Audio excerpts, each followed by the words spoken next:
Hey, good afternoon, everyone. Glad to have you here on Tuesday afternoon. Um, I've got another guest hosting with us this afternoon. Um, Joey's been out. He's doing softball. We got Bobby. He ain't got no good internet service. I got my main guy here this afternoon, Chad Bryant. He gonna help me here with the show, guys. If y'all we got a special guest on with us tonight. If y'all don't know this guy, we're gonna introduce y'all to him this afternoon. He is Nooner Hall. He is a great cat fisherman and really good at tournament fishing and pretty real consistent at this. We got him this afternoon and his dad. They out there on the river fishing. They on the Mississippi River. Chad, what you got to say for yourself, man? Man, they're just in here filling in for Bobby and Joey and enjoy the opportunity. And Nooner, he's a great guy and a heck of a fisherman. Guys, if y'all getting tuned in, I want y'all to tell a couple of your friends. We're gonna get some good information, hopefully this afternoon, from this guy right here. He's a real consistent tournament angler. Me and Chad was talking about you today, Nooner, and it seems like that when it come weigh-in time, you always there with some fish to weigh in. Man, glad to have you on the program. Tell us a little bit about yourself. Just sort of introduce yourself, man, to the crowd here. Well, I live in southeast Missouri in a little town called Hayti, about 4 miles from Crothersville, where we live right here on the Mississippi River. Been hunting and fishing my whole life. My daddy's been taking me ever since I can remember. And the son.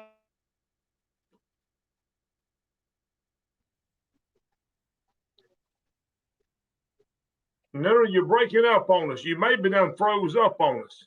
Yeah, I believe he's froze up a little bit. You know, Stacy, you and I were talking earlier today. If these guys come to the scales, they're going to have some fish in that boat. They always have some. Nooner, you broke up on us there for a minute, man. If you can, see what you can do back again and tell us a little bit about yourself. Oh, can you hear me good now? We can hear you now. Go ahead. Can y'all hear me? Yes, sir. All right. Well, from southeast Missouri, huh? Go for it. Can y'all hear me? Well, from southeast Missouri in a little town called Hayti. Most people that fish tournaments probably recognize the area by Crothersville. I'm about 4 miles from Crothersville. Matter of fact, the Cat Masters tournament next month's here at Crothersville on the Mississippi River. It's July 23rd and 24th, so probably some of the people that's watching right now going to be here. So that's where I grew up, hunting and fishing with my daddy. And he's been taking me ever since I was old enough to walk out here on this river, and had a lot of good times with him and caught a lot of fish. Here within the last 2 years, we started fishing tournaments and having a good time doing that together. So, and fishing with my little brother. And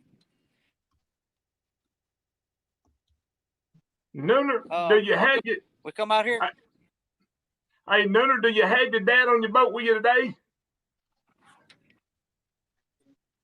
Yes, sir. I got him right here. Look at Mr. Les. That's the man right there. Mr. Les, good to see you this afternoon, man. And guys, right before we went live, they put one in the boat about 20-something pounds, looks like. And I hope they can get one on here in a minute when we on here live with y'all this afternoon. Nooner, we want to get into talking a little bit of catfishing with you this afternoon, man. And we want to try to get into some of your tips and techniques and some of the stuff that you look at. We had shared earlier here, you are one of the things I noticed, man, when I look at a tournament stuff, I don't just look at the top 3 or the who won the thing. I always look, man, who's in the top 10 or top 15. And there's always certain names that just consistently pop up. And I've noticed in the Bama Blues, I said this other week about Robin East. Robin's name is always up there, and Nooner Hall. And your dad, man, y'all always seem to do consistent in these tournaments. Now, I'm gonna dig into this right here now, Nooner. me and you been buddies for a while. And I remember, man, probably a year or so ago, man, me and you was calling, talking, and getting tips and techniques and this, that, and other. One of the things I've heard from you, how much, I'm going to just get into this, how much do you depend on your electronics while you out fishing?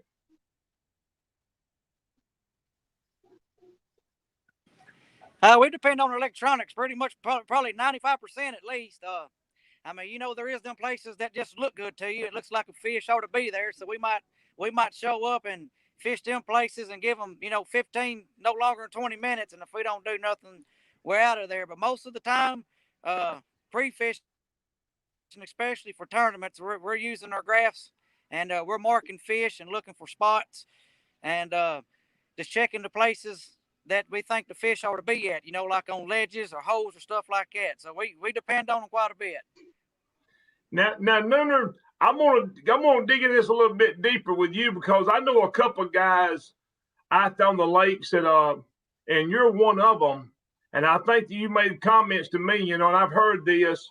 You will spend a lot of time, hours, just riding and looking for fish because it's like, hey, if we can find them, we can catch them. And I get into this all the time. Catching the fish ain't really the hard part. It's finding them. Finding them. Yeah, we got to find them. What we try to do is we try to have spots, try to have backup spots and all that stuff. That way on tournament day, we're not riding around looking for fish because we already got them pinpointed. We're going between the spots that we already got marked.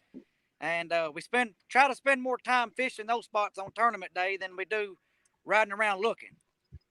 But if those spots don't produce, then we might have to go to plan B. And we've had that happen to us a couple times this year. And there's been a couple times this year pre-fishing for tournaments that we didn't find fish.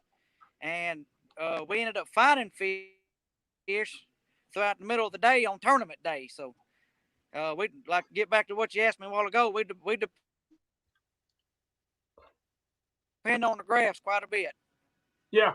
Now, Nooner, on the days that like you pre-fishing, if you out pre-fishing and you've had say 2 days, it's been awful.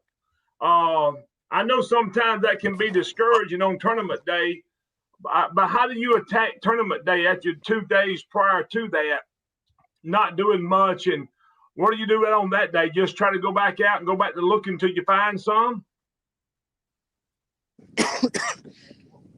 We just went after that. Let's take the Sea Arc Invitational Tournament.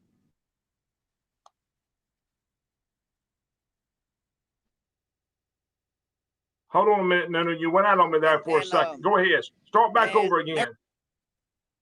Okay. All right. The Sea Arc Owners Invitational Tournament down on Wheeler in April this year. We fished all day. Couldn't find fish. Never got a bite. And so Friday, we went pre-fishing and we went to the totally opposite end of the lake. And I marked some really good fish. Those big fish. And we ended up not catching the fish that day. We fished a couple other spots, but on the bigger marks that we had, we didn't try catching them. So the tournament day, Saturday morning, we went out there and got anchored. It was about 28 foot of water on some structure. It was a real good tree, and I marked a pretty good fish down there on Friday. And we sat there the first 30, 35 minutes, and we didn't have nothing but a little 2 or 3 pound channel cat. And so we ended up leaving, and went to a couple other spots. We marked some fish, and none of that stuff paid off. And so about the middle of the day, we just went back to what we knew. I found really good legs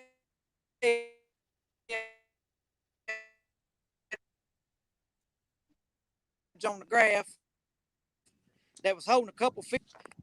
Noticed that they was real aggressive in the takedown and how they was hitting bait. And I noticed one rod kept catching the fish when we was anchored in that particular place. It was in deeper water than the rest of them. So what we did is we broke anchor and we started dragging through there. And we ended up catching 3 really nice underfish. And all we needed was 2 good overs.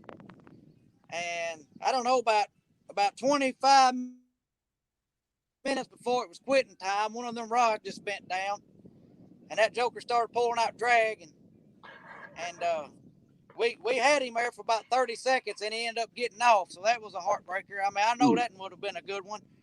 And we had about 10 minutes left. Well, no, we said we was going to quit fishing at 2:15. And so we started reeling in rods. We had 6 rods out. And at 2:15, we reeled in 4 poles, and there was 2 left. Dad reached down to grab the 5th rod, and before he could reel it in, that joker went down, and that's when we caught our biggest fish of the day. So, and, you know, back to your question, when stuff don't work out for us, we pretty much just stick to what we know. Go back to what we know, and it's always worked good for us, and we just go from there. But with that being said, if some of that stuff's not working, you can't be scared to try stuff that you ain't never tried before. Or, you know, like fishing places that you wouldn't even think a fish would be there. We've had that work out good for us before too. Yes, sir. And you know one thing, because when you go to tournament fishing, it's a whole different mentality. Really, it is out fun fishing. When you get out there tournament fishing, you know, I see guys, and I may see people, and they make mention, you know, you may have a tournament today, and the winning weight may be 70 pounds, and they'll make a comment, well, we caught that much yesterday. Well, it's one thing of catching them yesterday and catching them the day of the tournament.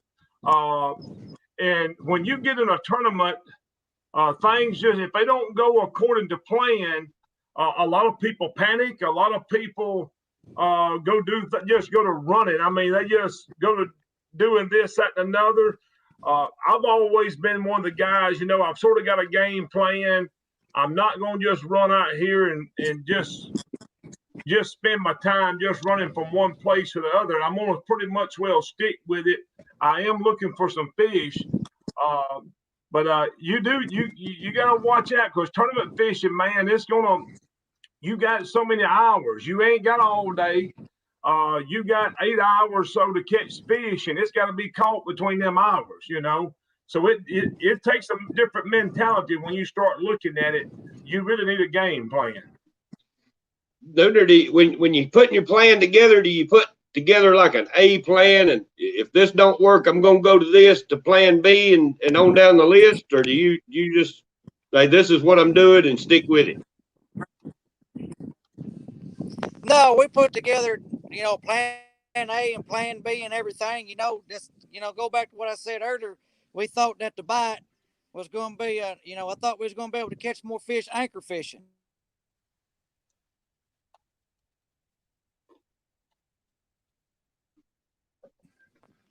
And both of them, but we try to come up with a game plan and everything. I mean, but sometimes it just seems like no matter what you do is working. But the most important thing that I've found about tournament fishing is just have fun and stay positive, because everybody, you know, it only takes one spot in 15 minutes to win a tournament. That's all it takes. It does. And it's not over till it's over. That's right. Yeah, I mean, there was I think one tournament last year. They said, well, the Coosa River Bottom tournament. It was a night tournament down there on Wheeler Lake. We didn't catch a fish the first 5 hours, and it wasn't but an 8-hour tournament. And then we ended up catching 18 fish the last 2.5 hours. We finally found them and run through there. Caught them, but that night. But I don't know. That's the most important thing that people should remember when tournament fishing. I know it's hard, and I still got a lot of work to do on myself. But when we first started tournament fishing, it was always, you know, you get aggravated because you wasn't catching no fish, and it seemed like nothing was ever going right. But you just got to stay positive and remember it's all about having fun. Yeah, and you know something, I agree with you on that, because that is one of the things, no matter what I'm doing, when it comes to fishing, we're going to have fun. And if you can't get out there and have it fun tournament fishing, and it becomes stressful to you, you probably need to quit tournament fishing. I think Larry Muse might have said it best. If you ain't used to losing, you probably ain't going to like tournament fishing too much. No, I heard somebody say that. I don't know if it was him or not, but it's a lot of times you just ain't going. But you can't give up. You just got to continue to be consistent and do what you do, and it's going to come around for you. If you're not having fun, why do it? Oh yeah. If you don't enjoy it, why do it? I think that's right. I think tournament fishing. I think it'll help you be a better fisherman if you're in tournaments. I mean, if we come out here and fun fish out here on this river or any particular body of water, and we fish for 4 or 5 hours and we don't do no good, we're gonna go home. That ain't that way in a tournament. You get in that tournament, you get in there. Some of them, like them night tournaments starting next in 2 weeks, they're 11 hours. If you don't catch no fish in 4 or 5 hours, you need to do something different. And so I think been in them tournaments, since we don't leave and go home, we sit there and fish and stick it out. We learn new techniques and figure fish out, and it helps you become a better angler. Now, I'm going to tell you something. That's one of the things. No, I'll tell you one of the things that I've done just by being around the tournament scene, what little bit I've been there, and because you are correct, it's going to make you a better fisherman. And I'm going to go back and use this phrase. And somebody said this, and when I say this, some people's going to disagree with me, but just let me explain myself. Somebody told me one time, a lot of times we come in and we'll say, well, the fish just didn't bite today. And somebody told me one time, Nooner said, the fish bite every day. And it said, if you don't believe it, go to a tournament on the days that you don't catch nothing and you say the fish don't bite. Said somebody's going to come in, and it won't just be one person. It's going to be several people that's going to come in, and there you are sitting there, didn't catch a fish. And you say, well, it just didn't bite today. And here will come one dude in. He got 150 pounds of fish and was culling that morning. And so what I look at is I look at that, and I'm like, I need to learn, it's about finding the fish. And I try to really listen to what they was doing and the time of the season and where they was at, what kind of water they was in. And it's helped me to be a better fisherman because I sort of make mental notes of this right here, of what they was doing on these days that I was getting skunked, of what they done. So I try to take that all in consideration. And over the time, just adding this stuff together with me has made me a better fisherman. Yeah, well, there's one thing that I got a problem with. I ain't never been a shallow water fisherman, but I've known from being down there in them tournaments on Wheeler Lake the last 2 years, and especially in early spring, you need to be fishing shallow because we've got our butt whooped by not fishing shallow water. We'd be out there looking at 20 to 40 foot of water, not catching nothing, and them boys been there fishing 5 to 10 foot and wearing them out. So that's something we need to work on, or I do. We need to figure out how to catch them fish. And I will tell you, to be a tournament fisherman, you got to be an all around. I mean, to do it consistently. You just ain't fishing on the good days. You fishing all year round. You're fishing all kind of conditions, and you got to learn to adapt to the seasons. And different techniques too, anchor fishing, dragging baits, suspend drifting. You got to learn it all. Mm-hmm.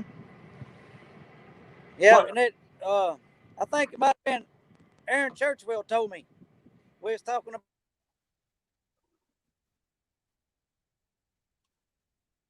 about this Crothersville tournament, and we can't never do hometown tournament. We've been fishing that water our whole life, and we don't ever do no good on tournament day, but we can catch them the day before and the day after. And he said, you got to learn to fish conditions. Like right here on this stretch of river, we know we fished our whole life and caught really good fish, but we get hung up on spots instead of fishing conditions. So, I think this river is especially hard to fish. You know what? No, I'm going to share this. You brought up something, and I hear this over and over. The people, a lot of the times our home waters, they don't do as good. And I have noticed I have the same issue. you can carry me to a brand new body of water next week, and I'm nearly about to say, hey, I'm gonna find some fish and catch them within the first day or two. My problem is once you have a tendency that once you set patterns of your home body, you have a tendency to fish spots. And you don't do what you was doing when you have never. When I go to a place I don't have a clue about it, listen, I'm looking for fish. I'm moving, man. I'm looking for them. And when I'm on my home body, I have a tendency to just look for them spots, go to them spots. We used to catch them here, and that ain't gonna get it. There was a reason those it fish were ain't got it there for when us you yet. caught them. Yeah. Do what, Nooner? Yeah, I said it ain't worked out good for us yet. Yeah, and it is tough because we have a memory that we are really conditioned to go fish some spots where we've always caught them at. You know, caught them big fish in our home water, and sometimes they just are not there, and it can mess you up some because I'm telling you, it'll mess your mind, it'll mess your head up. Stacy, we got time for a couple questions. Yes, sir. Hold on just a minute. Now, we got a question or two right here. What you got? Somebody asked how long you'll set on big fish if you're not getting any bites. But you're marking them on sonar, you see the big fish, how long do you spend setting on them without them biting?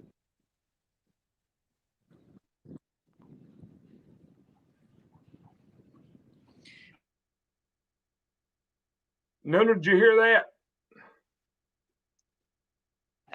For us, yeah, talking about the question he asked, how long we set on fish while anchored? Yes, sir. Answer that right there for us, Nooner. For us, I think water temperature got a lot to do with it. For us, if it's water temperature is a little bit cooler,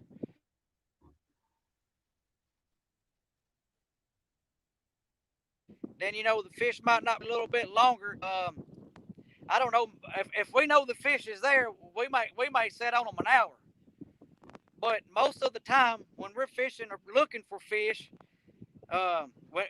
when they're hitting, man, it don't take long. Most time we don't give them no more than 30 minutes, and we're out of there. 15 to 30 minutes. Yes, sir. We're got there or not. Him on the graph, about 30 minutes. 30 minutes if I ain't hit, we're on to something else. Yeah. Nooner, and especially this time of the year when it gets up warm, I agree with you on that right there. When it's warm weather, if I was tournament fishing, if it was anchored 30 minutes, I'm looking at my watch. 30 minutes, we gotta hit these spots and try to catch these 3 fish or these 5 fish. I do a little bit different if I'm out just fun fishing and I've spotted a big fish on my graph. I will just sit there and wait all day on it.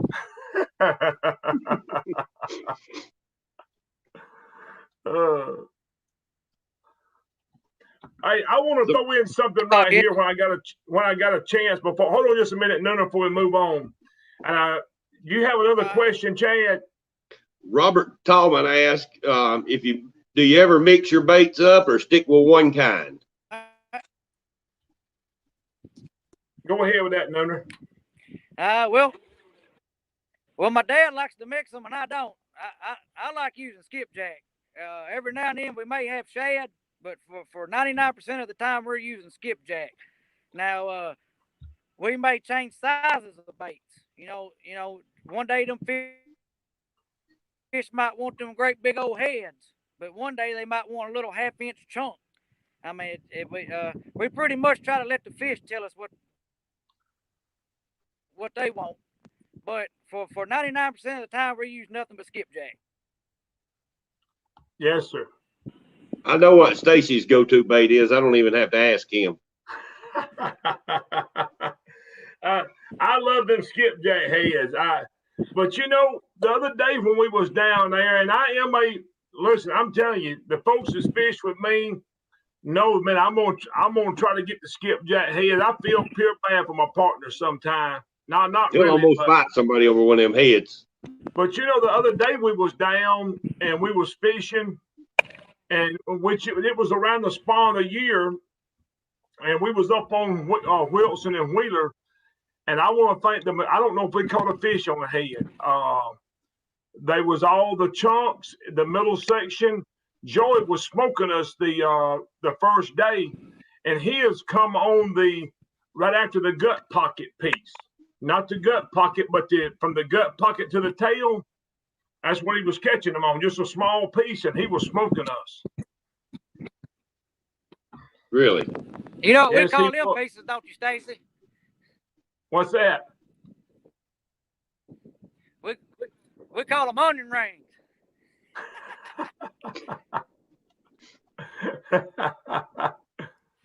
Oh, but I think it is critical that you watch. Am I breaking up a lot?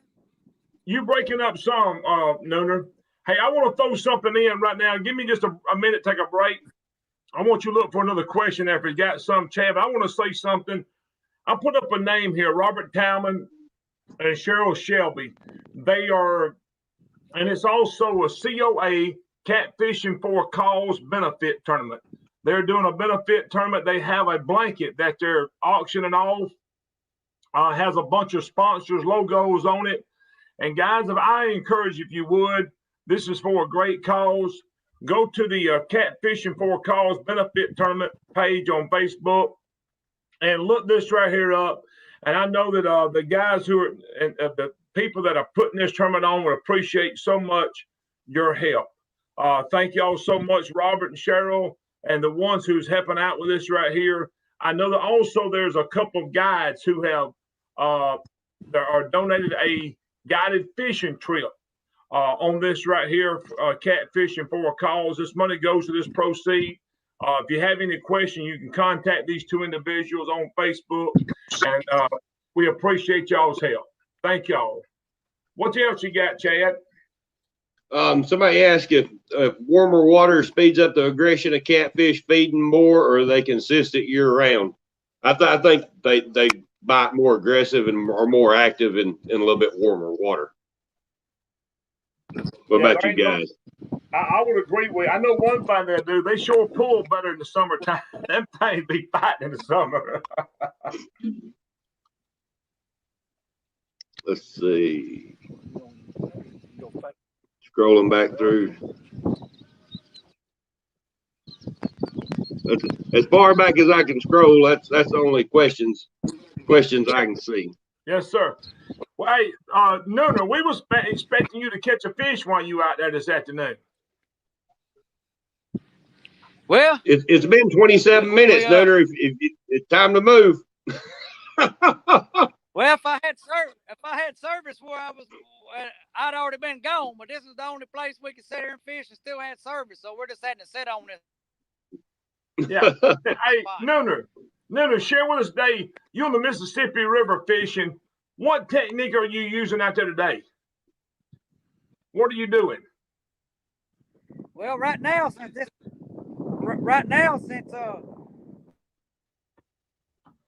we're on live, and this is the only place.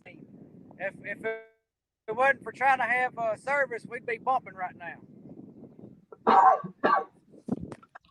Now, are you anchored today and just sort of walking baits back, or y'all just anchored and tight lining? We're anchored tight lined.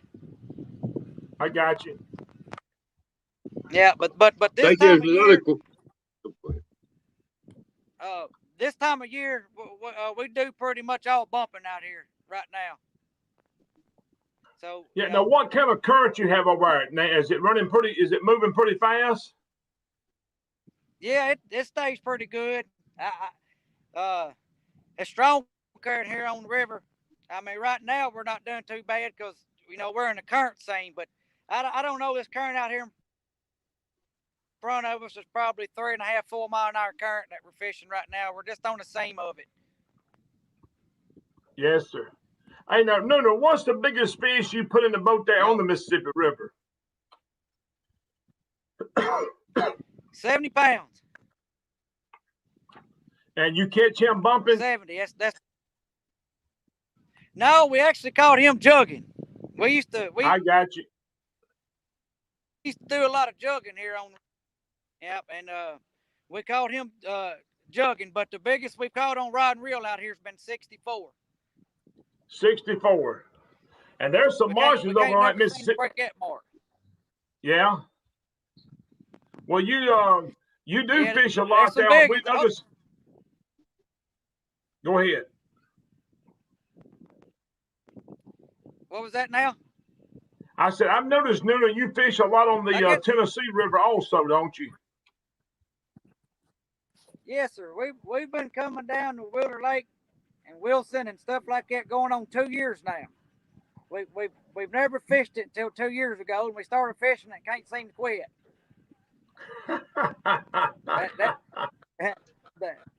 That's a lot easier fishing than it is out here. This old there ain't no doubt. Tough to fish. Yes, sir.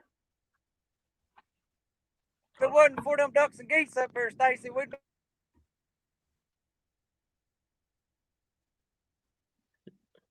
You're breaking up on us, Nooner. Yeah, we lost you again. Oh, got it. Hey, well, Nooner, I want you to share with the people that's in here too, before we lose you, that share with them what else you do. Don't you do some duck hunting and stuff like that? Yeah.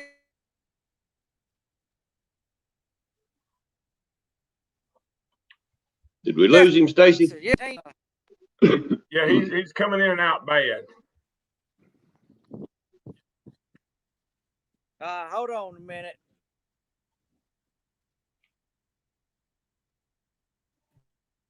We got time for a question while he's getting. Yeah, go ahead, Chad. What you got? Somebody said everyone I fished with and talked to has a different opinion of what fish looks like on side imaging. What's your opinion?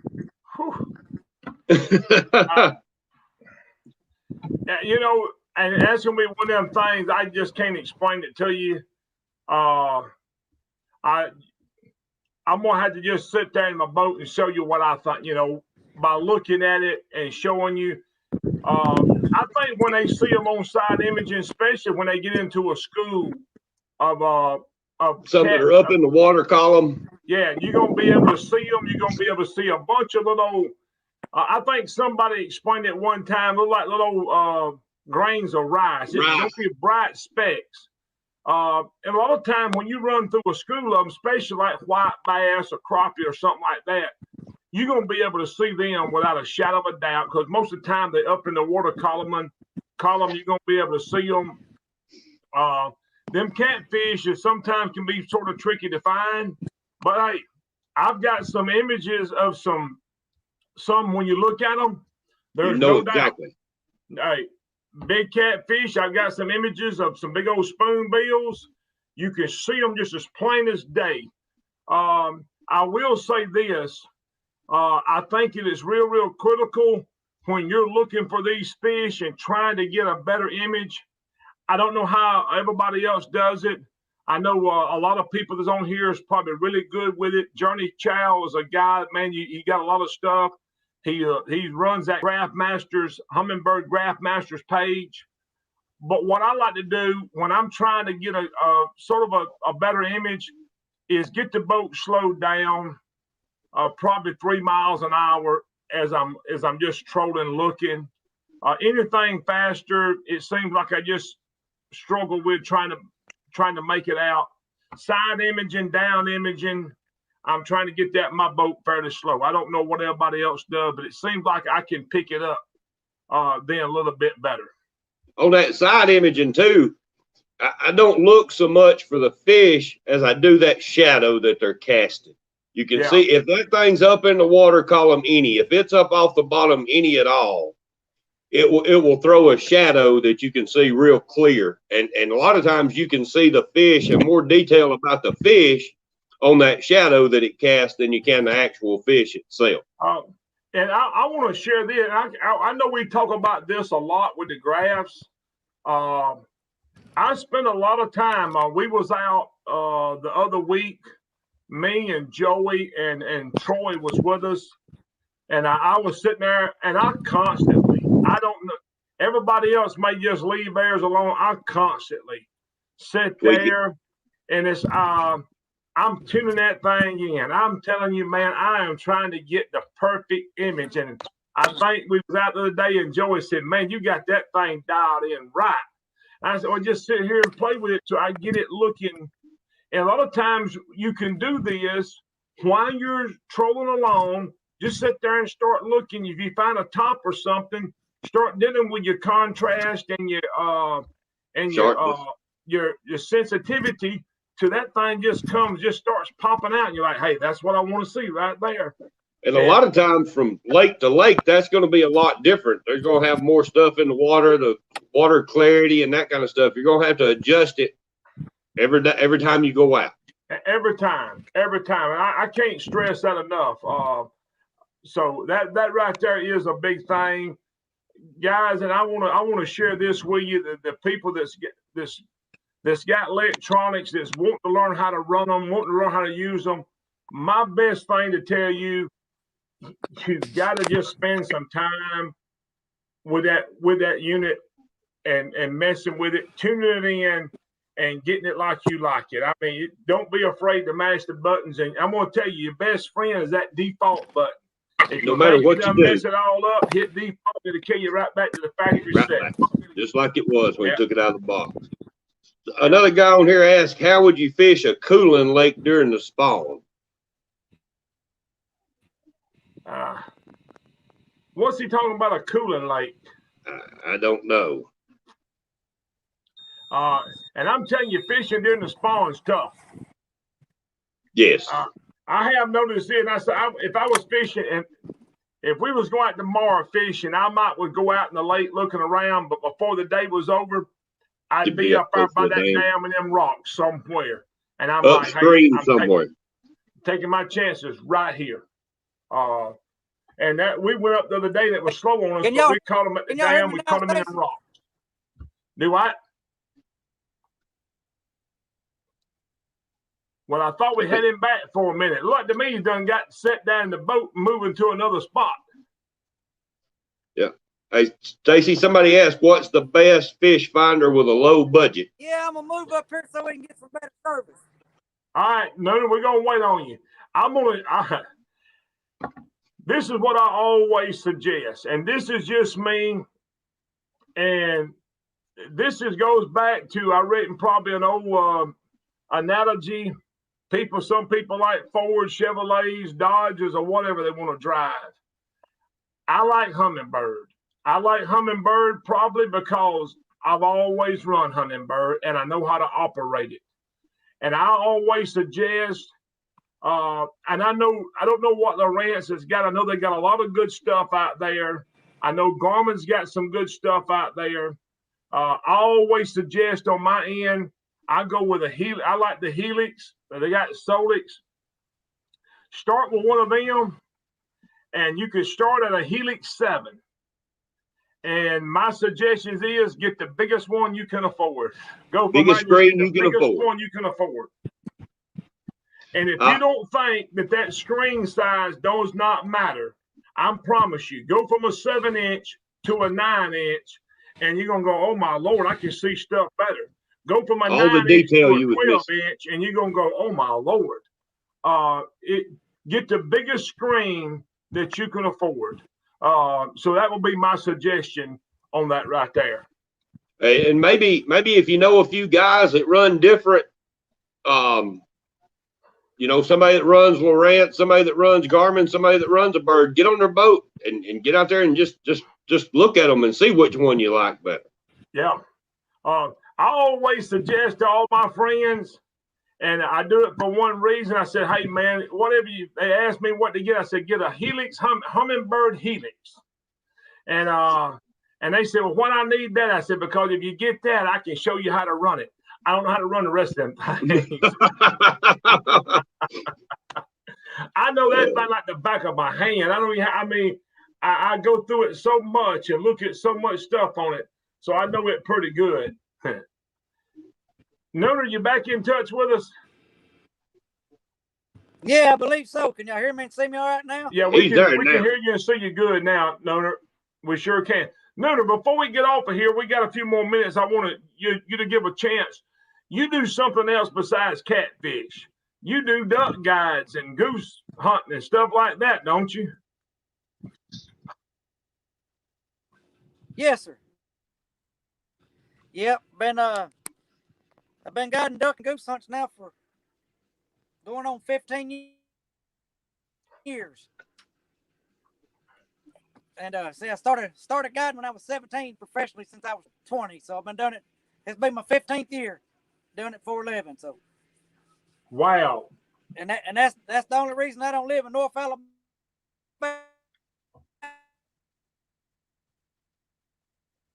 right now, because I can't get away from these ducks and oh man. Well, listen, we're gonna let you go here this afternoon, man. It's been a pleasure having you in here with us, man. Tell your dad we said hi. Have you got your brother on the boat with you this afternoon?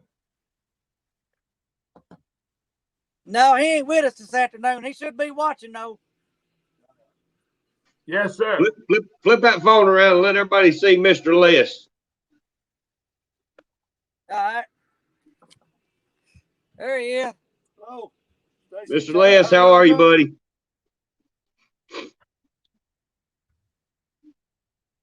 Caught some fish for you. Yeah. Guys, I want to share this with y'all. If y'all ever see these guys out on the lake, you need to stop and see them. They're just as nice as folks as you want to be able to meet. They'll help you any way they can. Man, we appreciate having y'all on here this afternoon. I want y'all to jump over here and go try to catch a big fish, man.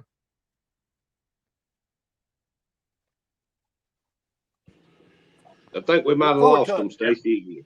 No, we're going to let you go this afternoon, man. We thank you for your time, my friend. All right. Let's move on from right here. Chad, we're going to do a giveaway tonight here in a few minutes. Chad, is there anything else here on the chat that you're saying? There was the guy that was asking about the cooling lake. It was a power plant cooling lake he was talking about. How would you fish a power plant cooling lake during the spawn? And I wouldn't have a clue. I would not have a clue. I would be looking for some rocks. If there were some rocks that was around, I would be looking for some rocks, and I would probably be looking for something in around that 10-foot range to start with. That's something I like to do. Spawn's hard to catch them anyhow, but that's what I'd start with: rocks or stumps or something other.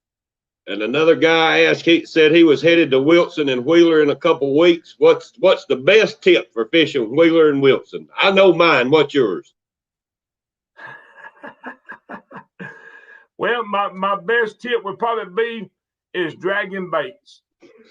I would drag baits. I would get out there, and I'm going to just share this with people and this I think has been a consistent thing for me. I've really not got a lot of secrets.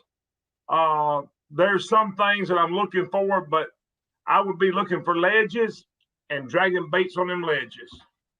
And that's what I would do. And if I had to, I would zigzag in and out of them, but that's where I would start at. Yeah, and me too. And yeah, it's not a fix all, because sometimes they may not be there, but it seems to be that's always my starting point. That right there. If you're dragging baits, especially if you're going up and down ledges, you are covering deep water, mid-range water, and shallow water. You can cover it all in just a few minutes, and you can put together a pattern usually pretty quick. Yeah, yes, you can. I don't like to just get out in the middle of a channel and just go to dragging right up the center of a river channel or something. I don't like to do that. I'm gonna be on the edge of it, on some kind of ledge or something other. I'm just not gonna be out there in the middle of a flat bottom, just dragging over nothing. I want to be on a ledge or rocks or something other, where there's some kind of structure or some kind of contour or something to start with. Yeah, Wayne Reed, you know Wayne, he's one of the best fishermen up here on this lake. He said drag, and then drag some more. Hey, I don't believe Wayne Reed owns an anchor. Hey, well, while we got Wayne, we got to get you on our program one night, man. We want to get you lined up to come on here. Wayne is another one of them guys, man. It is a great fisherman, a great guy. He's always seemed, I've watched him. He's always a guy that he's at a tournament. Somehow or another, for the ones I've been at, he always seemed to have 160 plus pounds. Wayne's tough, and I'll tell you right now, when we were first getting started in tournament fishing, my buddy John and I both fished Steve Dobbs tournaments, and Wayne Reed was fishing that trail, and Wayne helped us out a whole lot when we were kind of getting into this tournament fishing stuff. Oh, well, guys, listen, we're fixing to jump over here this afternoon.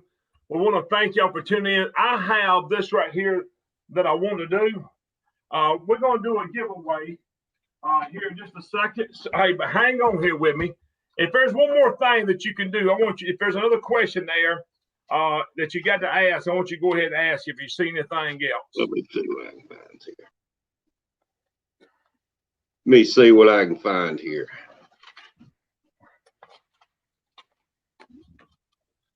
Guys, I'm going to do a $50 credit here giveaway.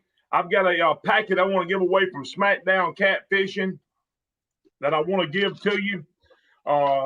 So I'm going to be looking for a winner here. So y'all give me just a second.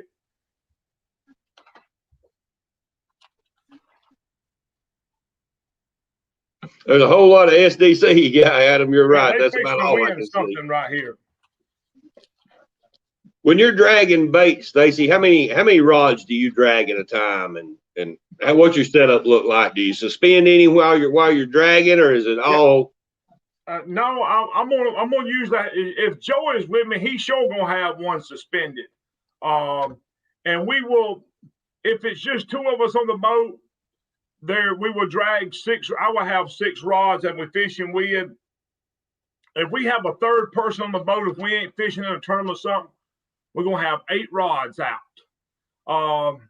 Probably 4 on each side, and probably 3 of them on each side is going to have plenty of boards on them. And I'm telling you, as Joey says, we have them spread out like a Catholic picnic. I told myself we had them spread out like a Baptist homecoming dinner on the ground.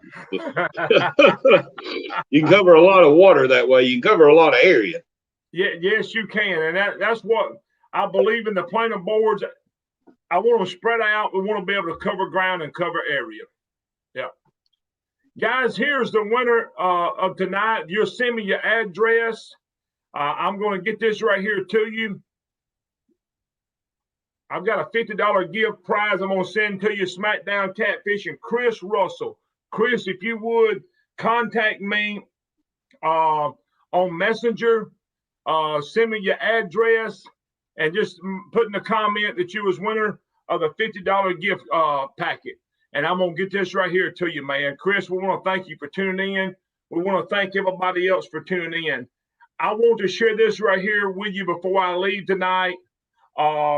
It's recorded that some of y'all might have heard this time and time again, but whatever you do, don't you forget this right here.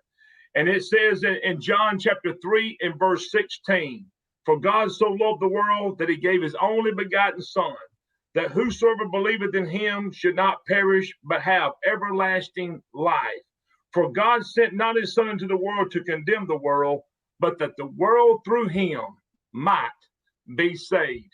And I want to share with you, Jesus is the Savior, and he is the one who has paid our sin debt. God bless y'all. Y'all have a great afternoon. Chris, don't forget to send me the information on Messenger, and I'll get you taken care of. We'll see y'all next week, and God bless y'all. Have a good night.